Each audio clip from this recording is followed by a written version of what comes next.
Bab 801 Dong Haiseng. Saya mendengar bahwa dia hancur berkeping-keping di pesawat. Tidak jelas siapa pembunuhnya. Tian Rui memandang An Yimo dan berkata, saya sangat memahami suasana hati Anda.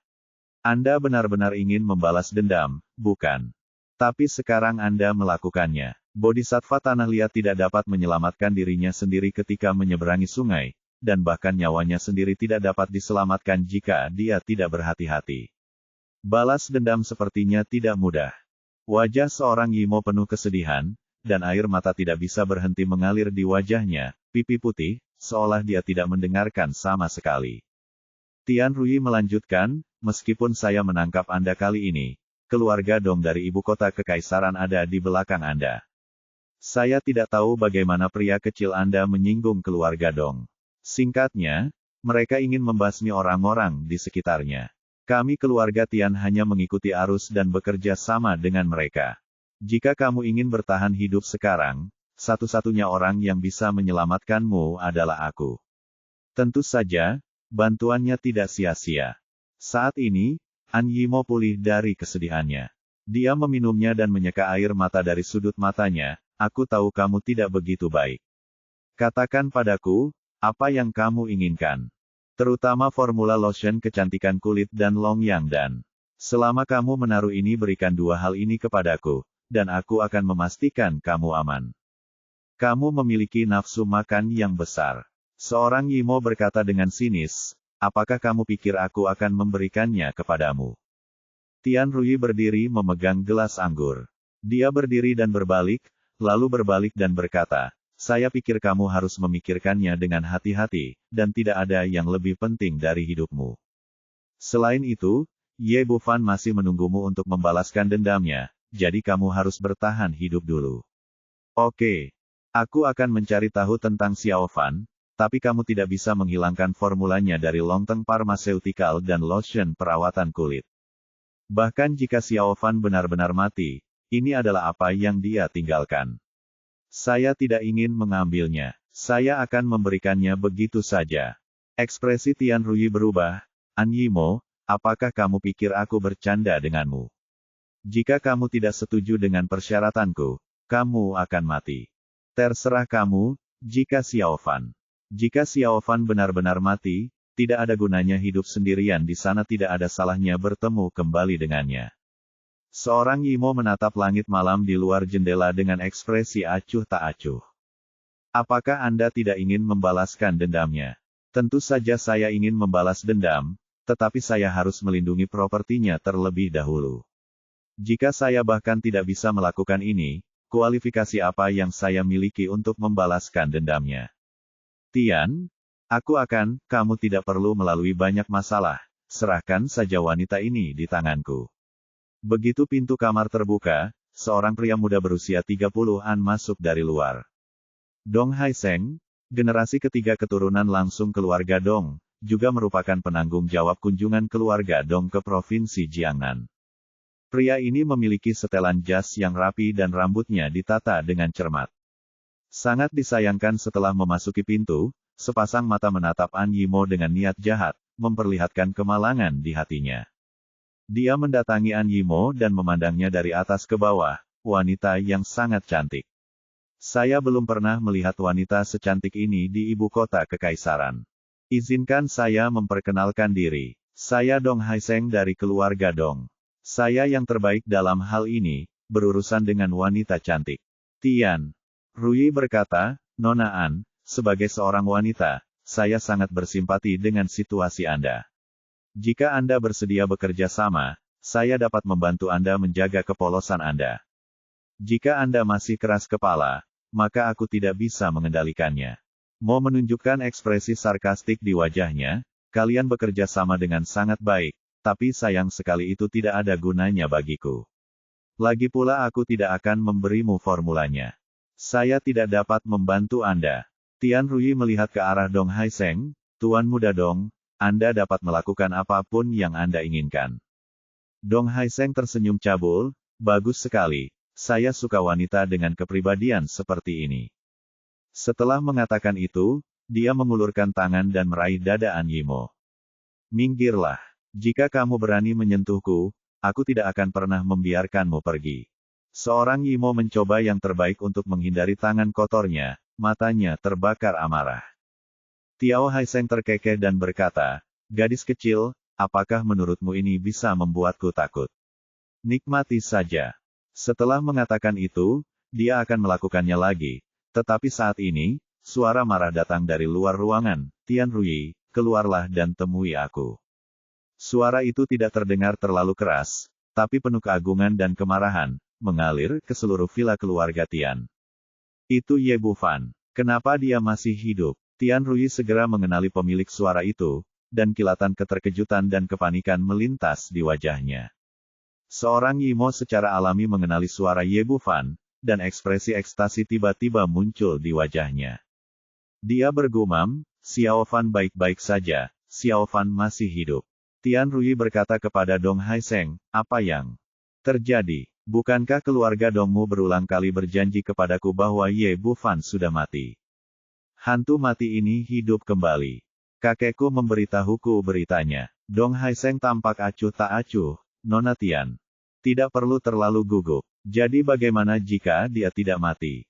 Lalu berkata kepada An Yimo, aku akan membunuh laki-lakimu di depanmu nanti untuk melihat apakah kamu masih ingin menyerah. Petik 2. Bah, kamu tidak layak membawa sepatu Xiao Fan. Mata besar berair telah mendapatkan kembali vitalitasnya.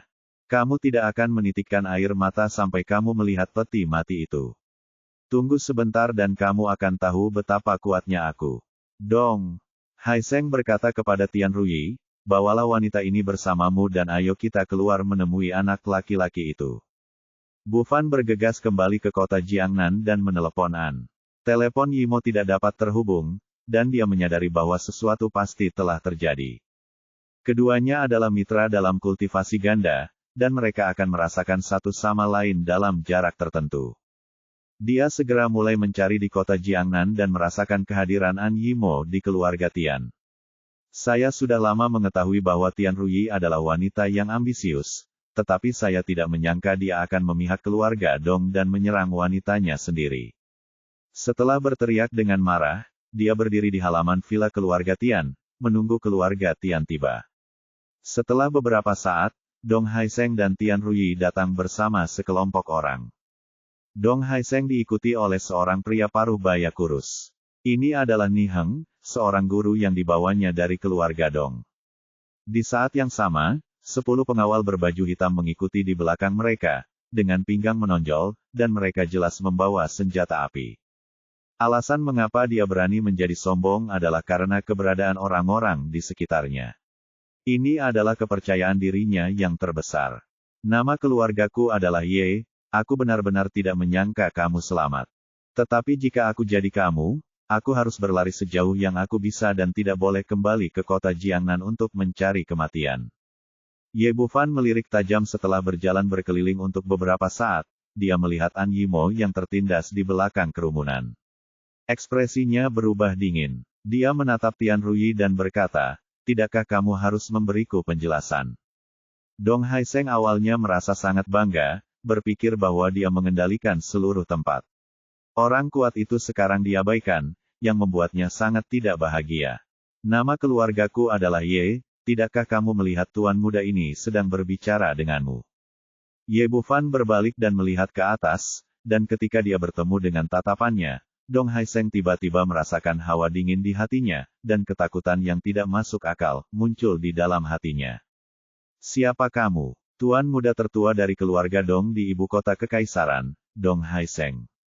Dong Haiseng tampaknya merasa lebih nyaman ketika dia menyebutkan identitasnya. Bab 802 Niat Membunuh. Keluarga Dong. Setelah menyebutkan dua kata ini, Ye Bufan merasakan gelombang kemarahan di dalam hatinya. Dia belum pernah memprovokasi keluarga Dong yang omong kosong ini sebelumnya, namun dia mengambil tindakan terhadap orang-orang di sekitarnya satu demi satu. Melihat Ye Bufan tidak berbicara, Dong Haiseng tampak bangga, mengira latar belakang keluarganya telah mengintimidasinya. Nak, biar ku beritahu, keluarga Dong kita bukanlah seseorang yang bisa tersinggung oleh sembarang orang. Cepat berlutut dan berlutut untukku. Mungkin masih ada harapan untuk hidup. Saat dia mengoceh tentang berpura-pura berusia 13 tahun, tiba-tiba sebuah telapak tangan besar muncul di hadapannya. Bang! Suara tajam bergema di langit malam, dan Dong Haiseng langsung ditampar oleh Ye Bufan dan ditarik keluar lebih dari 10 meter. Tamparan itu begitu keras dan keras hingga kepalanya terasa seperti akan meledak. Dia membuka mulutnya dan mengeluarkan seteguk darah yang menutupi giginya. Ini adalah hasil dari menunjukkan belas kasihan. Jika dia tidak menanyakan sesuatu kepada orang ini nanti, Ye Bufan akan membunuhnya dengan tamparan ini. Tian Rui melihat semua ini di matanya, dan jantungnya berdebar kencang.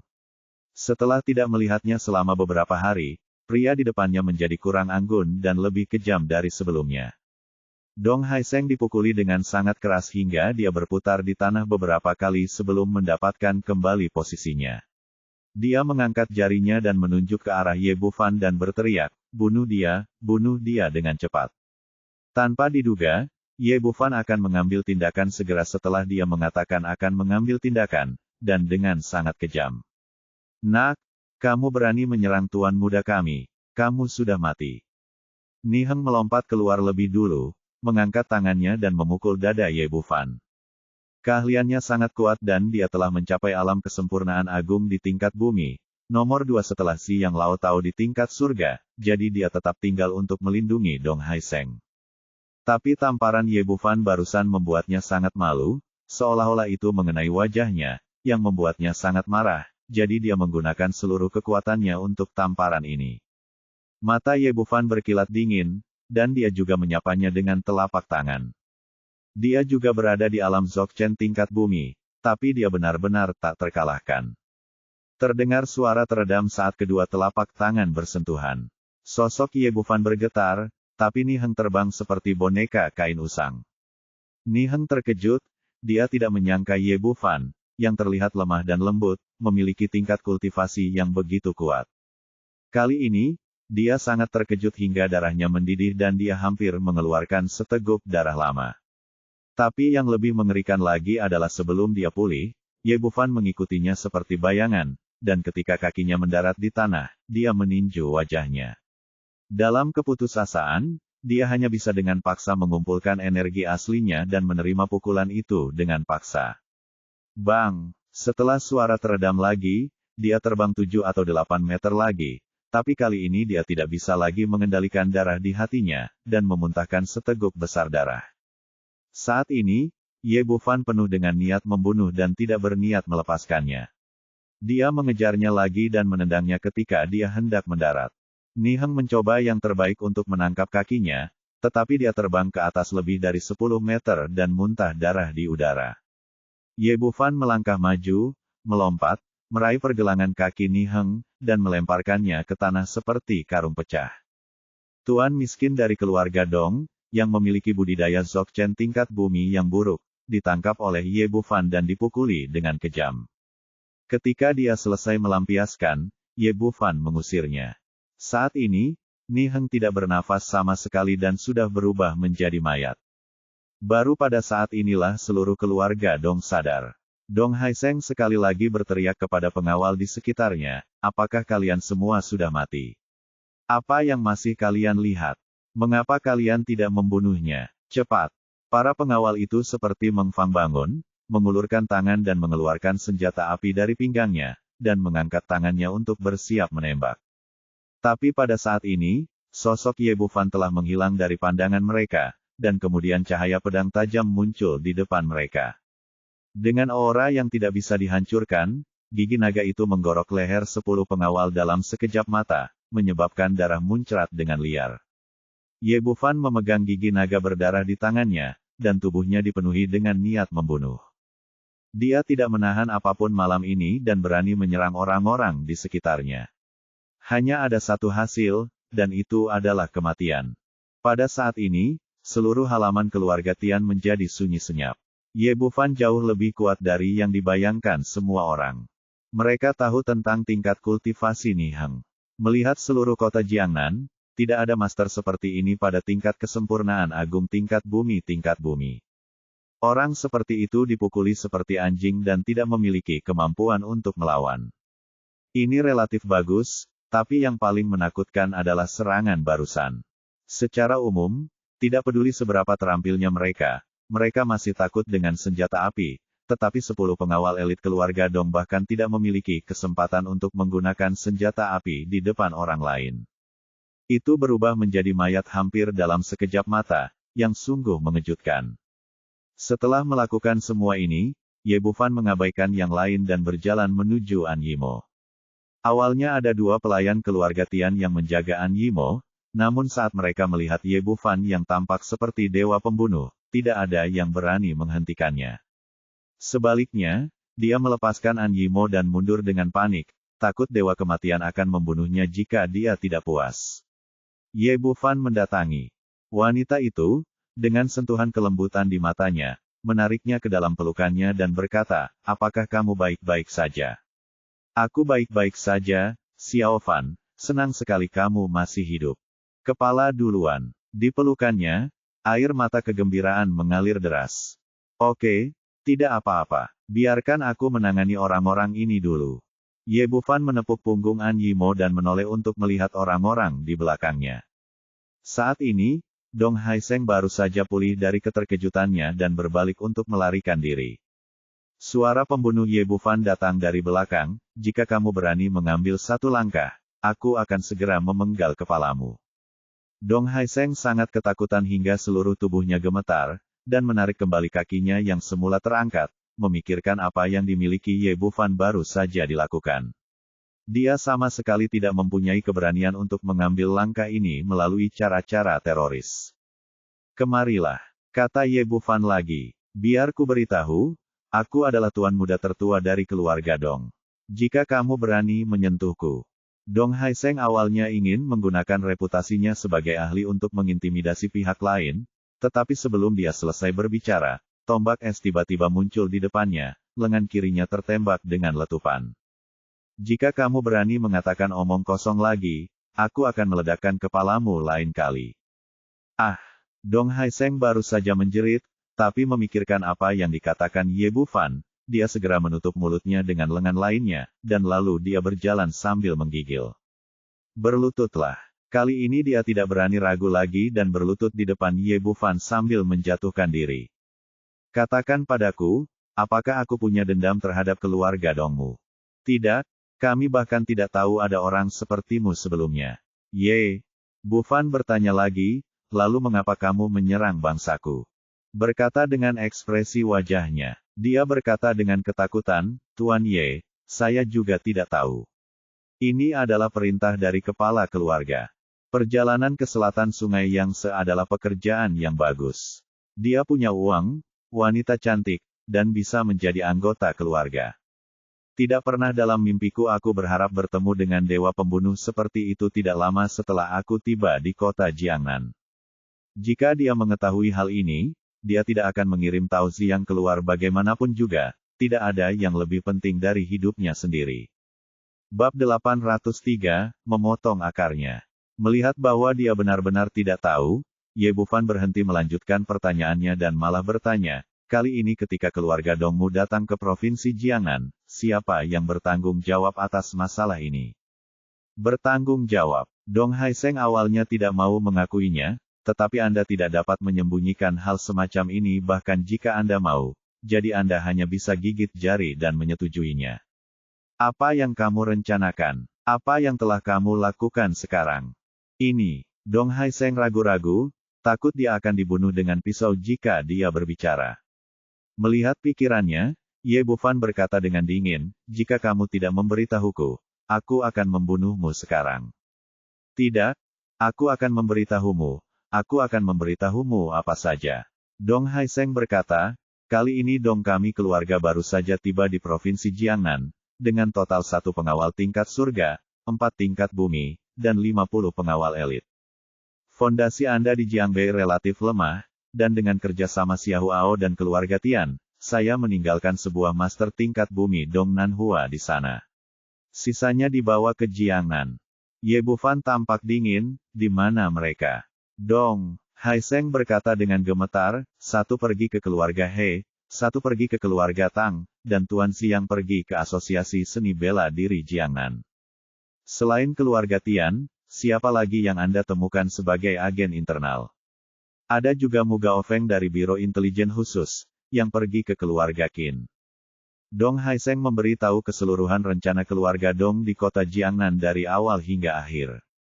Setelah membacanya sekali, dia berkata, Tuan Ye, saya sudah mengatakan semua yang perlu saya katakan. Tolong biarkan saya pergi. Biarkan Anda pergi. Alasan apa aku harus melepaskanmu?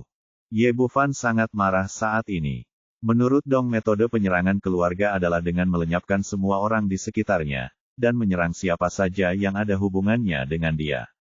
Untungnya, Sima Wei bertindak cepat dan meminta Gao Daqiang untuk membawa ibunya ke Pulau Hong Kong. Jika tidak, dia akan mendapat masalah. Dong Haiseng sangat ketakutan hingga dia gemetar. Saya adalah anggota keluarga Dong. Jika Anda ingin membunuh saya, keluarga Dong tidak akan membiarkan Anda pergi. Bahkan jika saya tidak membunuh Anda, keluarga Dong akan melakukannya. Biarkan aku pergi. Ye Bufan, sebuah cahaya dingin muncul di matanya. Lagi pula, aku harus menyelesaikan rekening ini dengan keluarga Dong cepat atau lambat, dan kamu dapat menganggapnya sebagai sedikit bunga. Setelah mengatakan itu, sebuah cahaya melintas di tangannya, dan gigi naga itu langsung menembus leher Dong Haiseng. Kamu, Dong Haiseng menatap Ye Bufan dengan mata terbelalak, bibirnya bergerak beberapa kali tetapi tidak ada suara yang keluar. Bahkan sampai akhir hayatnya, dia tidak percaya pemuda ini benar-benar berani membunuhnya. Bukankah dia takut akan balas dendam Dong Jia? Setelah berurusan dengan Dong Haiseng, Ye Bufan sekali lagi mengalihkan perhatiannya ke Tian Ruyi yang pucat. Keluarga Tian harus memberi saya penjelasan. Ekspresi rumit melintas di wajah Tian Ruyi, dan dia berkata dengan suara kering, sudah bangga pada diriku sendiri karena menjadi pintar sepanjang hidupku, tidak kalah dengan pria manapun, tetapi pada akhirnya dia membuat keputusan yang salah. Pada saat ini, dia menyesalinya. Dia telah melihat bahwa Ye Bufan bukanlah pria di kolam, jadi dia mencoba segala cara untuk menyenangkannya, bahkan membiarkan kakaknya tinggal di dalam penjara. Namun pada akhirnya, dia mempercayai kata-kata keluarga Dong, berpikir bahwa Ye Bufan benar-benar sudah mati, dan ketika keluarga Tian mendominasi kota Jiangnan, dia bekerja sama dengan keluarga Dong. Ye Bufan berkata, ini bukan jawaban yang saya inginkan. Tian Ruyi menggigit bibirnya, kali ini salah saya, tapi saya berjanji ini hanya sekali. Selama Anda membiarkan keluarga Tian kami pergi kali ini, saya berjanji untuk menyerah seumur hidup, tentu saja. Saya tidak akan mengkhianati Anda lagi. Petik 2. Jika Anda menyerang saya mungkin membiarkan Anda pergi ke keluarga Tian sekali, tetapi saya tidak akan pernah memaafkan Anda jika Anda berani menyentuh wanita saya. Petik 2. Tian Ruyi berkata dengan wajah memohon, selama kamu melepaskan keluarga Tian, aku ingin menjadi wanitamu. Kamu terlalu banyak berpikir. Kamu mengira siapapun yang ingin menjadi wanitaku bisa menjadi wanitaku. Wanita sepertimu yang ambisius dan kejam sama sekali tidak berharga. Ya, saya memang tidak layak. Sedikit kepahitan melintas di wajah Tian Ruyi. Permintaan terakhir saya adalah, dari persahabatan yang telah kita kerjakan, bisakah Anda meninggalkan akar untuk keluarga Tian kami? Petik 2. Melihatnya, apakah Anda masih berbicara dengan saya sekarang? Tinggalkan akar untuk keluarga Tian Anda dan pikirkan tentang apa yang baru saja Anda lakukan. Anda mengira saya sudah mati, jadi Anda ingin merampok properti saya, resep rahasia saya, dan membunuh saya. Kerabat, apa yang Anda lakukan adalah menghilangkan akarnya. Mengapa saya harus meninggalkan akarnya untuk Anda?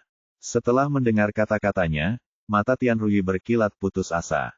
Tapi saya bukan orang yang suka membunuh. Saya hanya akan menyelesaikan masalah ini dengan Anda, keluarga Tian, dan itu tidak ada hubungannya dengan orang lain.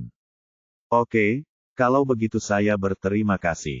Tian Ruyi menoleh ke keluarga di sebelahnya dia dan berkata, ayo kita semua bubar, jangan berpikir tentang balas dendam. Dia tahu betul betapa buruknya Ye Bufan. Bahkan jika orang-orang ini bertindak bersama, mereka hanya akan menambah lebih banyak korban dan tidak akan menimbulkan efek apapun. Keluarga Tian tampak kesepian dan sedih, tetapi tidak ada yang dapat mereka lakukan karena mereka telah menyinggung seseorang yang tidak seharusnya mereka lakukan. Demi perkenalan kita, aku akan meninggalkanmu tubuh utuh agar kamu bisa mati dengan indah. Setelah Ye Bufan selesai berbicara, seberkas angin menerpa jantung Tian Ruyi, langsung mengejutkan detak jantungnya. Tian Ruyi jatuh ke tanah dengan sentakan, matanya yang besar penuh keengganan. Dia adalah wanita yang ambisius, dan pada akhirnya dia mati karena ambisinya. Setelah menyelesaikan masalah dengan keluarga Tian, Ye Bufan membuka titik akupuntur An Yimo, dan keduanya bergegas menuju keluarga He terdekat. Keluarga He, di aula villa, pengawal keluarga He jatuh ke lantai, dan He Suang-Suang diikat erat. Di seberang mereka berdiri Tian Seng yang tampak arogan, seorang pria parubaya, dan selusin pengawal di belakangnya. Pria parubaya itu tidak lain adalah Yuan Dahua, seorang master tingkat bumi yang dikirim oleh keluarga Dong. Dia baru saja mengalahkan pengawal keluarga He dan He Suang-Suang. He Suang-Suang, kamu tercengang sekarang. Kamu dulunya acuh tak acuh padaku, tapi sekarang kamu telah menjadi tawananku. Kamu bisa melakukan apapun yang kamu mau nanti. Di sebelahnya, lelaki tua He Changqing sangat marah hingga janggutnya melonjak. Tian Seng, jika kamu berani menyentuh cucuku, keluarga He kami tidak akan pernah mengakhirinya bersamamu. He Tianqi berkata dengan tatapan tegas, Tian Seng, jangan lupa, keluarga He kami tidak kalah dengan kamu keluarga Tian sedikitpun. Jika kamu mau ketahuilah konsekuensinya. Hahaha. Tian Seng tertawa dengan arogan, He tua, kamu belum mengetahuinya. Bukan keluarga Tian kami yang akan berurusan dengan kamu keluarga He kali ini, tetapi keluarga He Mu di ibu kota kekaisaran.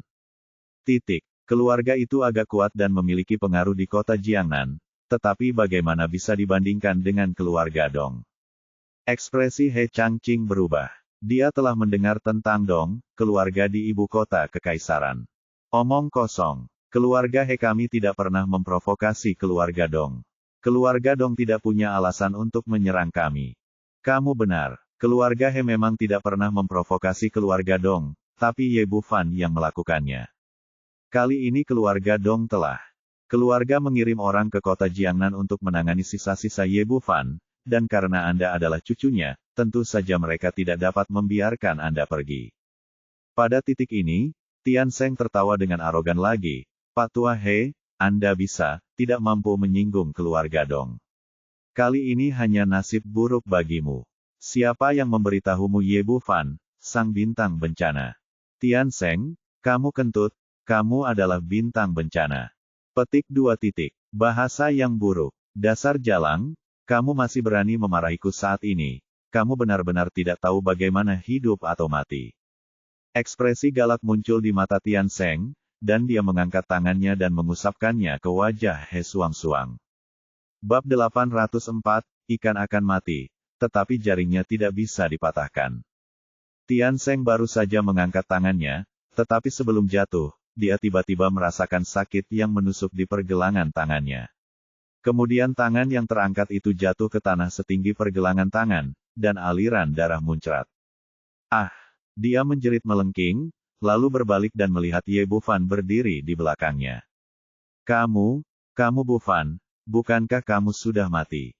Mata Tian Seng dipenuhi dengan ketakutan, dan guncangan hebat membuatnya melupakan rasa sakit di pergelangan tangannya untuk waktu yang singkat. Kaulah yang pantas mati. Jika aku jadi kamu, aku harus tetap di penjara dan mungkin menyelamatkan hidupku. Jika kamu berani memanfaatkan wanitaku sekarang, pergilah ke neraka.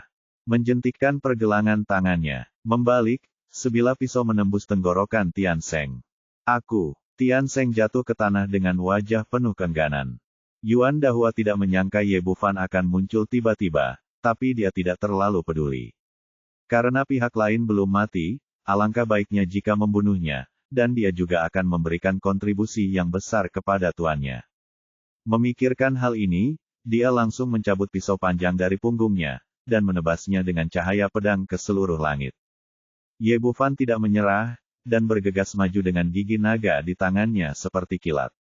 Dentang, puff, gigi naga yang tidak bisa dihancurkan itu mula-mula memotong pisau panjang di tangan Yuan Dahua, lalu memotongnya menjadi dua tanpa henti.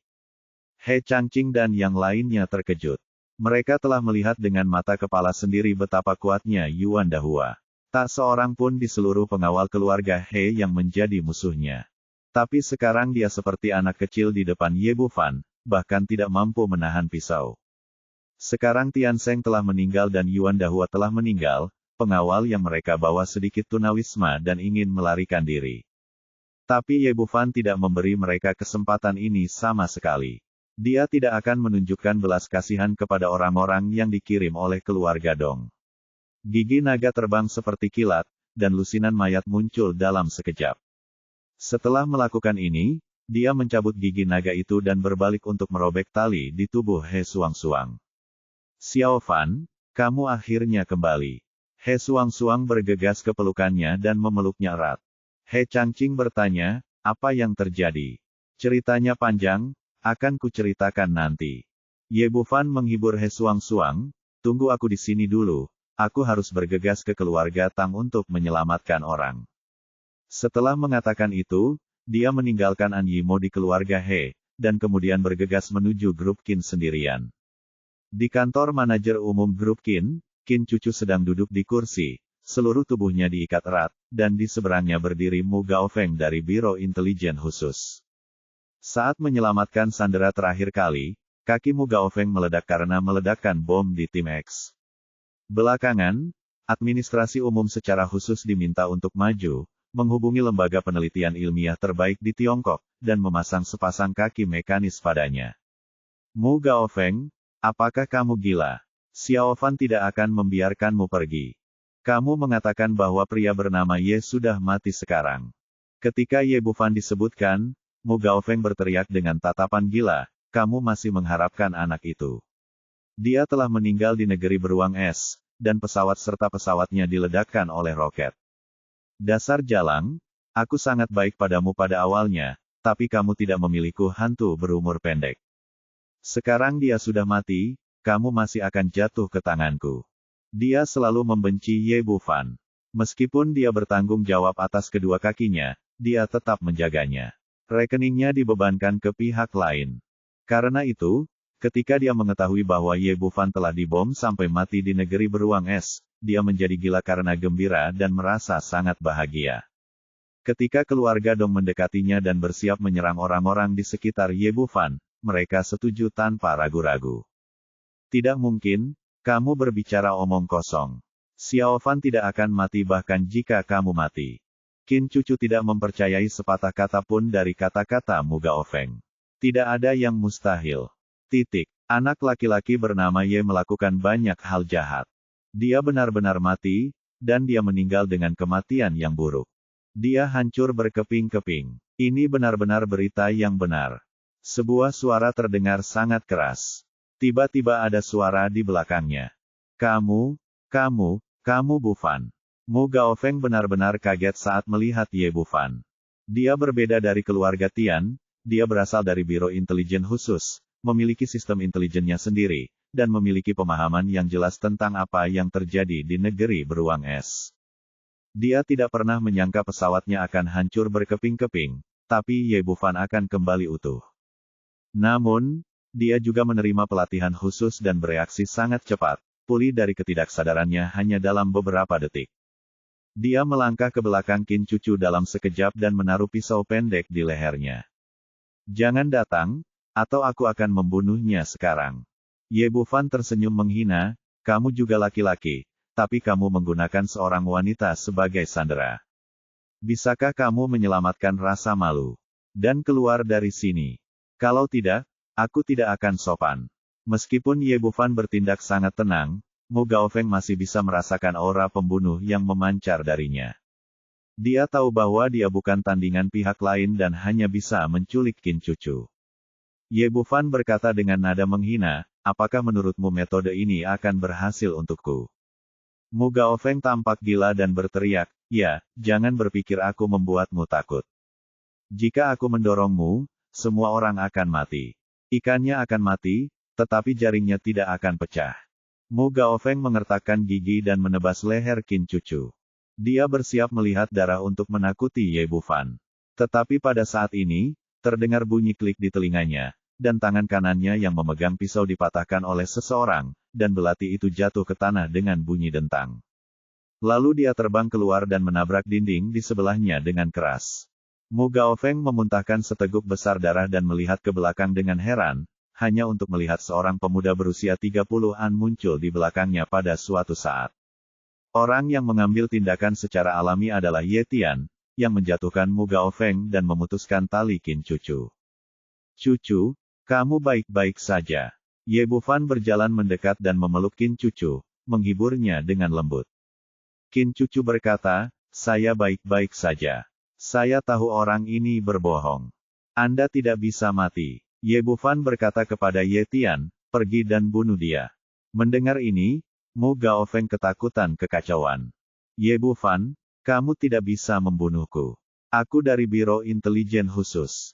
Jika kamu membunuhku, kamu akan mendapat masalah. Aku tidak peduli siapa kamu. Bahkan jika aku berani menyentuh wanitaku, aku akan tetap mati. Kamu, Mu Gaofeng berjuang untuk bangun dan ingin mengatakan sesuatu yang lain, tetapi saat ini Ye Tian sudah berada di depannya. Dia mengulurkan tangannya dan meraih lehernya, lalu terdengar bunyi klik lagi, dan kemudian dia benar-benar kehilangan kesadaran. Wajah Mu Gaofeng penuh keengganan, dan dia jelas tidak bisa menerima hasil ini. Ye Bufan tidak mati, tapi dia benar-benar mati. Qin Cucu terkejut, Xiao Fan, apakah kamu benar-benar membunuhnya? Akan ada banyak masalah. Jangan khawatir, biarkan aku yang menanganinya. Setelah Ye Bufan mengatakan ini, dia menyalakan api pil dan langsung membunuhnya. Bab 805, Tao Ziang. Di keluarga Tang, kepala keluarga, Tang Tianyi dan Wu Tianxi, sedang duduk di halaman, minum teh dan bermain catur sementara Tang Feng memperhatikan dengan tenang. Kedua lelaki tua itu sedang bersenang-senang. Tiba-tiba terjadi kekacauan di luar pintu, dan kemudian seorang penjaga keamanan di pintu masuk. Tuan, ini buruk, seseorang mendobrak masuk. Keluarga, membuat masalah. Tang Feng sangat marah. Dia adalah pemimpin dunia bawah tanah di kota Jiangnan, dan keluarga Tang adalah keluarga seni bela diri yang terkenal. Siapa yang berani datang ke sini untuk membuat masalah? Ini aku. Begitu dia selesai berbicara, Tian Pojun masuk dari luar bersama selusin orang. Anak keluarga Tian, apakah kamu ingin mati? Tang Feng sangat marah.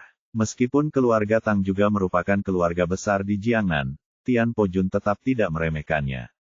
Tang Feng, kamu tidak terlalu mampu, tetapi kamu tidak terlalu marah. Biasanya, Tian Pojun akan mundur ketika dia melihat Tang Feng, tetapi hari ini berbeda. Petik 2. Saya di sini untuk memberitahu Anda hari ini bahwa mulai sekarang, keluarga Tang akan menyerah kepada keluarga Tian kami.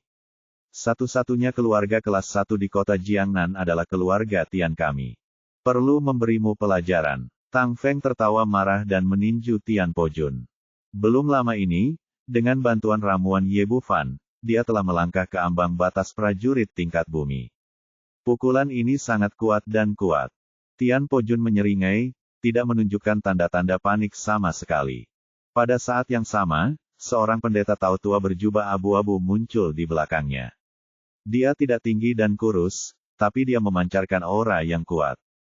Dengan jentikan jarinya, angin jari yang tajam keluar dan bertabrakan dengan tinju Tang Feng. Puff!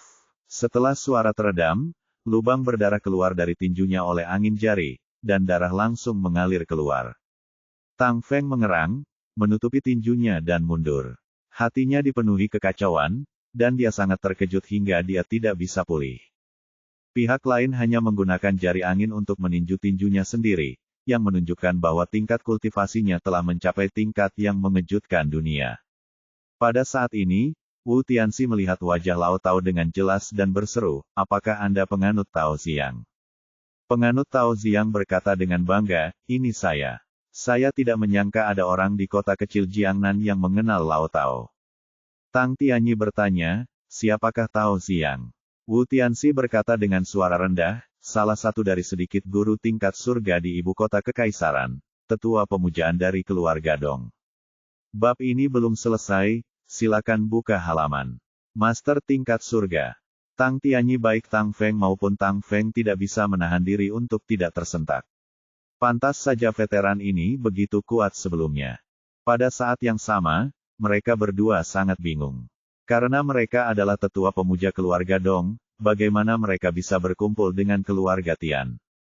Bagaimana? Apakah kamu yakin sekarang? Tian Pojun berkata dengan ekspresi bangga di wajahnya, Ye Bufan sudah meninggal.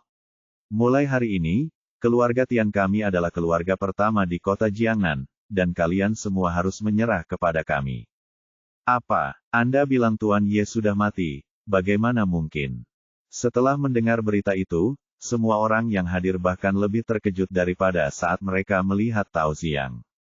Itu benar sekali, dia memang sudah mati. Tian Pojun berkata, sekarang keluarga Tian kami bekerja sama dengan keluarga Dong di ibu kota kekaisaran untuk membersihkan sisa-sisa Ye Bufan. Kalian hanya punya dua cara untuk pergi. Baik, menyerah kepada keluarga Tian kami, atau mati. Petik 2. Wu Tianxi berkata, Tuan Ye tidak bisa mati, dan kami tidak bisa menyerah kepada keluarga Tian Anda. Tang Feng bahkan memarahi, siapa Anda, keluarga Tian? Anda masih ingin menjadi bos kota Jiangnan, mungkin di kehidupan selanjutnya. Anda benar-benar tidak memahami situasi saat ini. Mari kita lihat berapa lama Anda bisa bertahan. Petik 2. Tian Pojun kembali ke Tao Xiang dan berkata, Guru Tao, tolong cobalah hal-hal yang tidak sedap dipandang ini. Serahkan padaku. Pendeta Tao Xiang datang ke depan semua orang, dan aura master tingkat surga tiba-tiba muncul. Dalam sekejap, Tang Tianyi, Tang Feng, dan Wu Tianxi semuanya diselimuti oleh auranya, dan begitu tertekan sehingga bahkan bernapas pun menjadi sebuah kemewahan. 3 orang dengan tingkat kultivasi tertinggi hanya berada di tingkat tengah bumi. Dibandingkan dengan penguasa tingkat surga, kesenjangan ini terlalu besar. Xiang Tao tua berkata dengan ekspresi bangga di wajahnya, saya bertanya lagi, apakah Anda yakin atau tidak?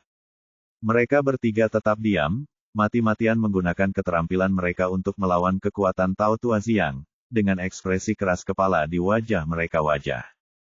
Kamu benar-benar menyebalkan. Xiang Laodao mendengus dingin, dan langsung meningkatkan momentumnya. Puff, Tang Feng, yang paling lemah dalam budidaya, tidak tahan terlebih dahulu dan mengeluarkan seteguk darah. Meski begitu, ekspresi wajahnya tidak mengendur sama sekali. Setelah dia, Tang Tianyi juga memuntahkan seteguk darah lama. Pada akhirnya, Wu Tianxi tidak tahan lagi dan memuntahkan darah dalam suapan besar. Saya akan bertanya kepada Anda untuk terakhir kalinya, apakah Anda menerimanya atau tidak? Tang Tianyi menyeka darah dari sudut mulutnya dan mencibir, itu kalimat yang sama, Tuan Ye tidak bisa mati, begitu pula kami. Bab ini belum selesai, silakan balik halamannya. Menjadi omong kosong, keluarga Tian menyerah. Tang Feng kemudian berkata, ya, jadi bagaimana jika Anda adalah master tingkat surga? Saya, Tuan Tang, hanya akan mematuhi Ye selama sisa hidupku. Bahkan jika kamu membunuhku, kamu tidak akan pernah membuatku menyerah. Kamu benar-benar mencari kematian, apakah kamu pikir aku tidak berani membunuhmu? Membunuhmu seperti membunuh seekor semut. Niat membunuh yang kuat muncul di wajahnya, dan dia akan membunuhmu. Tetapi pada saat ini, suara dingin lainnya terdengar, kamu benar, jika aku membunuhmu, itu seperti meremas semut sampai mati. Ketika suara itu jatuh, semua orang menoleh untuk melihat, dan melihat Ye Bufan memimpin Ye Tianhe Qin cucu datang berakhir bersama-sama. Tuan Ye, semuanya baik-baik saja. Wu Tianxi dan yang lainnya sangat senang saat melihat Ye Bufan, dan mereka sangat bersemangat hingga mereka muntah seteguk darah. Jangan terlalu bersemangat dulu, jaga dirimu baik-baik. Ye Bufan mengeluarkan 3 pil penyembuh dan memberikan 1 kepada semua orang. Tian Pojun tertegun sejenak, lalu berkata, iya, kamu benar-benar tangguh, dan kamu belum mati. Dengan Guru Xiang berdiri di sampingnya, dia sangat percaya diri. Ye Bufan berbalik dan berkata, Tian Pojun, kan? Kakakmu Tian Ruyi dan kakakmu Tian Seng sudah turun untuk menunggumu. Pergi dan bersatu kembali dengan mereka. Apa? Kamu benar-benar membunuh saudara perempuanku dan saudara laki-lakiku. Ketika kamu sampai di dunia bawah, kamu akan melihatnya. Setelah Ye Bufan selesai berbicara, dia melambaikan taring naga di tangannya, dan pisau tajam itu memotong tenggorokan Tian Pojun. Semua orang terkejut. Mereka tidak menyangka dia akan mengambil tindakan begitu dia mengatakannya, dan menjadi begitu kejam. Tian Pojun menutupi lehernya yang bocor dengan ekspresi enggan. Dia tidak duduk di atas pemimpin kota Jiangnan, jadi dia hanya mencekik baku sampai mati. Sebelum dia jatuh, dia menoleh untuk melihat Xiang Tao tua di sebelahnya, bertanya-tanya mengapa Tao tua itu tidak membantunya. Faktanya, pendeta Tao tua Xiang tahu bahwa sejak Ye Tian muncul, dia tidak hanya mengambil alih seluruh momentumnya, tetapi juga membuatnya merasakan tekanan yang tidak dapat dijelaskan. Pada saat ini, dia sedang ditatap oleh Ye Tian, dan dia tidak punya energi untuk mengatur Tian Pojun. Jika dia membuat gerakan sekecil apapun, dia mungkin akan segera disambar petir. Ini membuatnya panik dan bingung. Ye Tian di depannya tidak terlihat seperti master tingkat surga, tapi itu memberinya tekanan yang sangat besar. Ye Bufan membunuh Tian Pojun, lalu menoleh ke arah Xiang Lao Dao, apakah kamu menyakiti orangku? Pada titik ini, tidak ada gunanya dia menyangkalnya, jadi dia hanya bisa gigit jari dan berkata, ya, hari ini mereka kamu harus menyerah, kamu harus mati. Bab 806, aku memberimu wajah, kan? Wu Tianxi buru-buru meraih lengan Ye Bufan dan mundur 2 langkah, Tuan Ye, Tao Xiang adalah guru tingkat surga. Tidak masalah apakah kita terluka atau tidak. Kita tidak boleh membuat marah satu sama lain, jika tidak maka akan terjadi sangat merepotkan. Kekuatan Ye Tian meskipun sebanding dengan tingkat surga tingkat menengah, Wu Tianxi dan yang lainnya tidak mengetahuinya, apalagi mendeteksi fluktuasi energi aslinya dari tubuhnya. Dalam kesan beberapa dari mereka, tingkat surgawi hampir setara dengan keberadaan yang tak terkalahkan. Meskipun Ye Bufan memiliki tingkat kultivasi yang tinggi, dia tidak dapat melawan Tao Xiang apapun yang terjadi. Melihat ke belakang, dia berkata kepada pendeta Tao tua itu, Guru Tao, kita telah saling menyakiti hari ini, bagaimana kalau kita mengucapkan selamat tinggal? Melihat konsesi pihak lain, pendeta Xiang segera merasa percaya diri oleh pihak lain. Penampilannya, orang di depannya pasti menggertak, dan dia pasti tidak bisa mengimbanginya dalam hal kekuatan. Tapi kalau dipikir-pikir, saya merasa lega. Ye Bufan baru berusia 20-an, dan bahkan Ye Tian kurang dari 30. Pada usia ini, bahkan jika dia mulai berlatih sejak dia lahir, dia tidak akan pernah bisa dibandingkan dengan master tingkat surga seperti dirinya. Memikirkan hal ini, dia sekali lagi berkata dengan arogan, kamu tidak layak untuk menegosiasikan persyaratan denganku, Tao Xiang. Kalian meninggalkan seni bela dirimu. Aku bisa mengampuni nyawamu. Anak laki-laki bernama Ye akan ikut denganku dan menunggu sampai tuan keluarga di ibu kota kekaisaran. Atasi itu. Mendengar permintaan Tao Lama, Ye Bufan tertawa terbahak-bahak. Beraninya kamu meminta orang-orangku untuk menghancurkan keterampilan seni bela diri mereka, dan tanpa malu-malu meninggalkanku untuk berurusan denganmu. Apakah kamu malu? Setelah dia mengatakan ini, ekspresi semua orang berubah. Pendeta Tao Xiang memiliki ekspresi marah di wajahnya, nak, kamu sedang mencari kematian. Tahukah kamu dengan siapa kamu berbicara? Ye Bufan berkata dengan nada menghina, tidak peduli siapa itu, dia akan mati nanti. Petik 2. Pergilah ke neraka. Xiang Sang Tao sangat marah sehingga dia menghunus pedang panjang dari punggungnya dan menebas Ye Bufan. Meskipun dia merasa agak rileks, dia masih menggunakan seluruh kekuatannya dengan pedang ini untuk berjaga-jaga. Begitu dia bergerak, Ye Tian bergerak dan meninju pedangnya. Melihat lawannya berani mengambil pedang panjangnya dengan tangan kosong, Tao Xiang menunjukkan ekspresi keganasan di wajahnya. Tang Tianyi dan yang lainnya juga terkejut.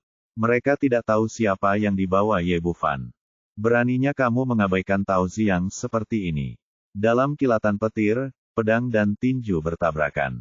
Hanya mendengar bunyi ding, pedang di tangan Tao Xiang tidak hanya gagal mengenai Ye Tian, tetapi juga patah menjadi 2 bagian karena pukulan tersebut, dan dia juga mundur 7 atau 8 langkah. Semua orang terkejut sekarang. Kultivasi macam apa yang bisa mematahkan pedang master tingkat surga dengan 1 pukulan? Orang yang paling terkejut adalah Tao Xiang, Ini di luar dugaannya. Tampaknya pihak lain tidak menggertak, dan firasatnya benar. Dia benar-benar seorang master, setidaknya master pelatihan tubuh tingkat menengah. Memikirkan hal ini, dia berbalik dan ingin melarikan diri. Sayangnya, Ye Tian sudah siap dan tidak memberinya kesempatan sama sekali. Sosok itu melintas, mendatanginya lagi, dan meninjunya dengan keras. Pendeta Tao Ziang hanya memiliki gagang pedang yang tersisa di tangannya, jadi dia tidak punya pilihan selain meninjunya ke depan. Kedua tinju itu bertabrakan. Tao Ziang hanya berada di tahap awal tingkat surga, satu tingkat di belakang Ye Tian. Kali ini dia menderita kerugian besar dalam konfrontasi langsung, dan seluruh tubuhnya dipukuli seperti karung pasir dan diterbangkan. Dalam sekejap, organ dalam Tao Ziang tampak terguncang, dan dia memuntahkan 3 suap darah bahkan sebelum kakinya mendarat. Ye Bufan, aku mengaku kalah, lupakan masalah hari ini. Pendeta Tao Ziang juga mampu membungkuk dan meregangkan tubuh, sehingga ia segera membuka mulut untuk mengaku kalah. Ye Bufan tersenyum tipis, sayangnya, sudah terlambat. Saat dia berbicara, Ye Tian melancarkan serangan lagi, dan tinju besarnya muncul di depan Tao Ziang lagi. Pendeta Tao tua yang terluka parah tidak memiliki kemampuan untuk melawan. Meskipun dia nyaris tidak berhasil memukul, dia tidak memiliki banyak perlawanan sama sekali.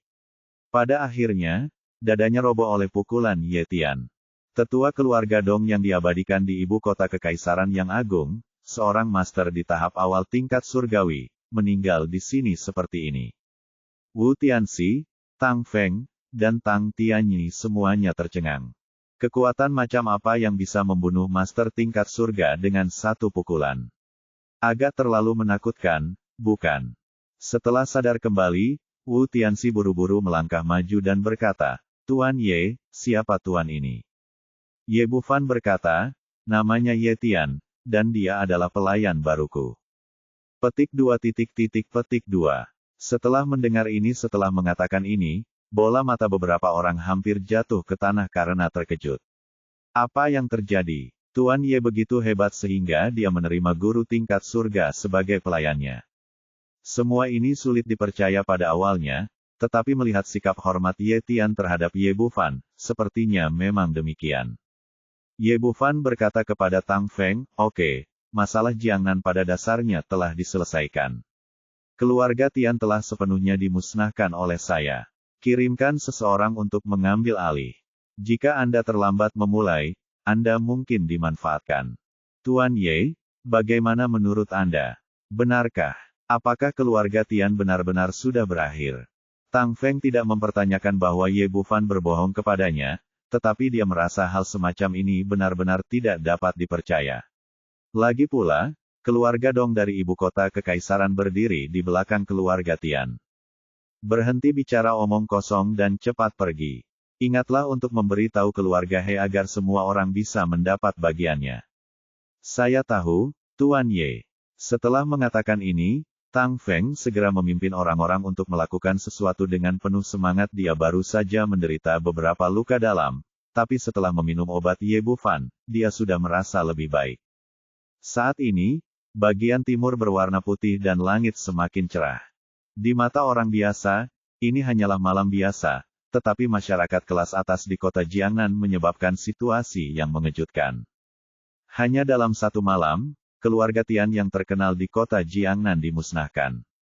Seluruh kelas atas dirombak, dan kekuatan keluarga Ye Bufan meningkat pesat.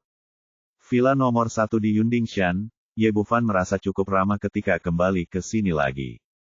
Di seberangnya duduk 3 wanita, Qin Cucu, He Suang-Suang dan An Yimo. Aku minta maaf karena telah mengejutkanmu selama ini. Ye Bufan meminta maaf. Qin Cucu berkata, tidak apa-apa. Kami tidak keberatan. Hei, Suang-Suang berkata, semua bajingan dari keluarga Tian itulah yang menyebarkan desas-desus bahwa Anda sudah mati. Itu benar-benar mengejutkan saya. Siapa yang meminta Anda menelepon Anda baru-baru ini? Saya tidak akan menjawab juga. Yah, banyak hal telah terjadi akhir-akhir ini. Ye Bufan tersenyum meminta maaf, lalu menceritakan kisah dari awal hingga akhir dari barat Hunan hingga ujung utara. Hanya karena pesawatnya dibom, banyak orang mengira saya sudah mati. Setelah mendengar pengalamannya akhir-akhir ini, beberapa wanita begitu terkejut hingga mereka bernapas sedikit lebih cepat, dan puncak di dada mereka naik turun dengan hebat. Ye Bufan menambahkan, hidupku awalnya penuh dengan hal yang tidak diketahui dan risiko, tapi sekarang ada dalang lain di balik layar. Aku masih tidak tahu siapa itu. Mungkin keluarga Dong di ibu kota kekaisaran, atau mungkin ada orang lain. Jika kamu masih bersamaku di masa depan, mungkin ini baru permulaan, dan akan ada berbagai risiko lainnya. Jadi kamu harus menentukan pilihan. Sebelum dia bisa menyelesaikannya, Qin Cucu berkata dengan tegas, aku tidak memilih, aku hanya ingin bersamamu, betapapun besar bahayanya, aku tidak peduli. Bab 807 Sebuah berkah tersembunyi. Seorang Yimo berkata, bersamamu, bahaya kecil ini tidak berarti apa-apa. He Suang-Suang berkata tanpa basa-basi, kita tidak bertemu satu sama lain selama beberapa hari, kenapa kamu menjadi ibu mertua? Kami adalah ibu mertua. Wanita kamu tidak takut, apa yang kamu takuti? Ye Bufan merasa terharu di dalam hatinya, aku hanya merasa dirugikan olehmu. Inilah yang dia pikirkan di dalam hatinya. Salah satu dari 3 wanita di depannya semuanya menakjubkan di dunia. Ada banyak sekali orang, tetapi mereka semua menyukai saya dan tidak akan pernah meninggalkan mereka. Qin Cucu berkata, kita semua adalah orang dewasa. Ini adalah pilihan kita sendiri. Tidak ada yang perlu dirugikan. He Suang-Suang memutar matanya ke arahnya, jika Anda merasa kami dianiaya, maka lebih jujurlah di masa depan dan jangan keluar untuk menyentuh bunga. Dasar bodoh, beri kami saudara perempuan lagi. Ye Bufan kehilangan kata-kata. Dia sangat beruntung karena dia secara tidak sengaja memprovokasi Leng Qingqiu ketika dia pergi jauh utara. Dia terbatuk beberapa kali dan berkata, kalau begitu, saya akan mencoba yang terbaik untuk membantu Anda meningkatkan kultivasi Anda dan meningkatkan kemampuan Anda untuk melindungi diri sendiri. Petik 2. Ye Bufan menyempurnakan beberapa kumpulan Yinling dan Tian Yuan dan kemudian menggunakan metode kultivasi ganda untuk membantu beberapa gadis meningkatkan kultivasi mereka. Yimo relatif sederhana. Bagaimanapun, mereka berdua telah berlatih kultivasi ganda berkali-kali sebelumnya, dan dengan bantuan Yinling dan untuk mengisi kembali energi spiritual mereka, mereka dengan cepat meningkatkan kultivasi mereka ke ranah Dzogchen tingkat bumi. Ini adalah pertama kalinya bagi Qin Cucu dan He Suang-Suang, jadi agak merepotkan untuk maju. Keduanya berlatih kultivasi ganda 3 kali berturut-turut dan meminum 3 pil Yinling, dan kemudian mereka meningkatkan tingkat kultivasi mereka ke kesempurnaan agung tingkat bumi. Setelah melakukan semua ini, diam-diam dia menghela nafas lega. Setidaknya wanita seperti saya ini memiliki kemampuan untuk melindungi diri mereka sendiri ketika bertemu dengan pejuang di bawah level suci. Kemudian dia membagikan beberapa ramuan kepada Wu Tianxi, Tang Tianyi dan lainnya, dan membantu budidaya mereka ke tingkat yang lebih tinggi, lalu meninggalkan Jiangnan dan bergegas ke kota Jiangbei. Saat ini, Jiangbei telah sepenuhnya menjadi dunianya, dan dia pantas menjadi keluarga nomor 1. Ditambah dengan bantuan Ge Wengong, kendali penuh telah tercapai. Ye Bufan datang ke rumah Wang dan mulai mendetoksifikasi Wang Suening. Segala sesuatu di dunia ini saling bergantung. Meskipun Putri Tidur dikenal sebagai salah satu dari 10 racun aneh, segalanya menjadi lebih mudah dengan rumput kebangkitan jiwa di tangan. Dia 7788. Hanya menggunakan 2 daun rumput jiwa kebangkitan untuk membangunkan Wang Suening. Wang Suening duduk dari tempat tidur, mengusap matanya, menatap Ye Bufan dan berkata, Xiao Fan, kapan kamu kembali? Setelah berlarian begitu lama, dia akhirnya membangunkan wanitanya, dan Ye Bufan menghela nafas panjang lega. Aku sudah lama kembali. Sejak kamu kembali, kenapa kamu tidak membangunkanku lebih awal? Wang Suening berbaring dengan malas, lalu melingkarkan lengannya di lehernya dan mencium pipinya. Kemudian dia merasakan ada yang tidak beres, melihat sekeliling dan berkata, tidak, kenapa ini bukan rumahku? Kamu sudah tidur selama sebulan penuh. Ye Bufan bercerita tentang keracunan dari awal sampai akhir, dan akhirnya berkata, setelah diracuni, untuk memastikan keselamatanmu, aku membawamu ke sini. Ya Tuhan, kupikir, aku baru saja tidur. Kamu tidak berbohong padaku, kan? Dalam pandangan Wang Suening, saya baru saja tidur, tetapi saya tidak menyangka banyak hal akan terjadi setelah sekian lama. Ye Bufan tersenyum pahit dan berkata, bagaimana saya bisa berbohong kepada Anda tentang hal semacam ini? Saat ini, pintu terbuka dan Wang Xuan serta Wang Xingye masuk dari luar. Putri, kamu bangun sekarang. Kamu membuatku takut setengah mati. Kakak, kamu telah tidur selama lebih dari sebulan. Untungnya, Xiao Fan menemukan penawarnya. Wang Suening akhirnya percaya bahwa semuanya benar. Keluarga itu bersatu kembali dengan bahagia. Setelah makan malam reuni, keduanya kembali ke villa mereka sebelumnya bersama. Xiao Fan, terima kasih telah membantuku menemukan penawarnya. Aku pasti sangat menderita selama periode ini. Kamu adalah wanitaku, ini bukan apa-apa. Keduanya akhirnya bermesraan sebentar, dan Ye Bufan mengambil yang lain Yin Ling dan membantu Wang Suening meningkatkan kultivasinya melalui kultivasi ganda. Kemudian dia menemukan bahwa kekuatan mental Wang Suening telah menjadi sangat kuat. Tidak peduli apa yang bisa dia pelajari, pemahamannya terhadap latihan sangatlah tinggi. Karena itu, kondisi Dzogchen tingkat bumi dicapai hanya dalam beberapa jam. Setelah menyelesaikan pelatihannya, dia berpikir sejenak, ini seharusnya adalah efek dari rumput kebangkitan jiwa. Sebagai obat ajaib di dunia, ramuan ini tidak hanya memiliki fungsi detoksifikasi, tetapi juga dapat meningkatkan kekuatan mental secara signifikan, yang dapat dianggap sebagai berkah tersembunyi. Tidak ada catatan yang relevan dalam warisan sekte medis kuno. Seharusnya mereka belum pernah menggunakan rumput kebangkitan jiwa untuk mendetoksifikasi orang sebelumnya, jadi mereka tidak memiliki pengalaman lanjutan. Bagaimanapun, ini adalah hal yang luar biasa. Ye Bufan meneruskan teknik obsesi jiwa kepada Wang Suening. Teknik membangkitkan jiwa sepenuhnya merupakan teknik spiritual.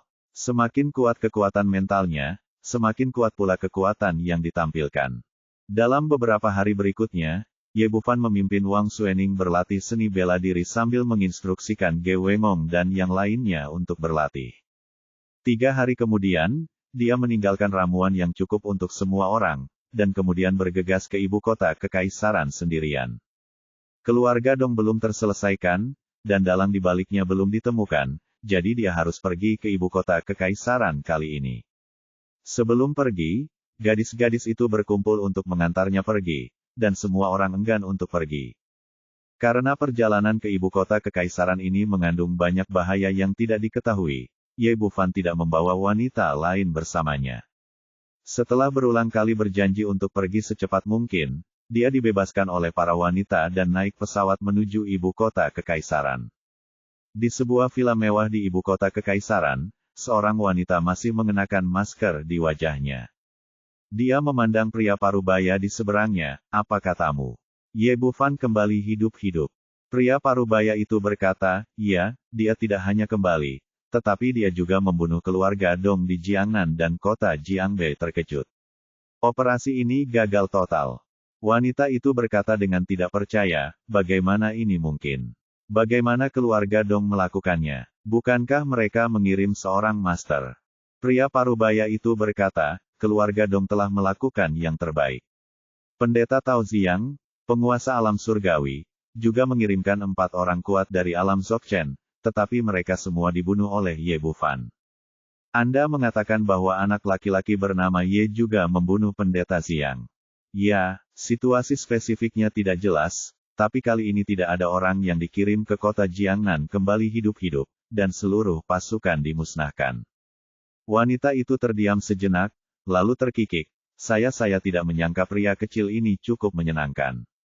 Tidak hanya dia tidak mati, dia juga memberi saya banyak kejutan.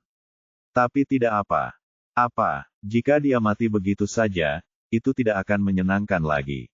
Pria itu berkata, Nona, apa langkah kita selanjutnya? Bagaimana cara melakukannya? Senyuman wanita itu memudar, dan rasa dingin muncul di matanya. Jangan khawatir tentang apapun. Biarkan saja keluarga berpengetahuan yang melakukannya. Sebagai keluarga kelas 2 di ibu kota kekaisaran, jika tidak bisa menangani anak nakal, maka tidak perlu ada. Nona, pria parubaya setelah mengatakan itu, dia pergi.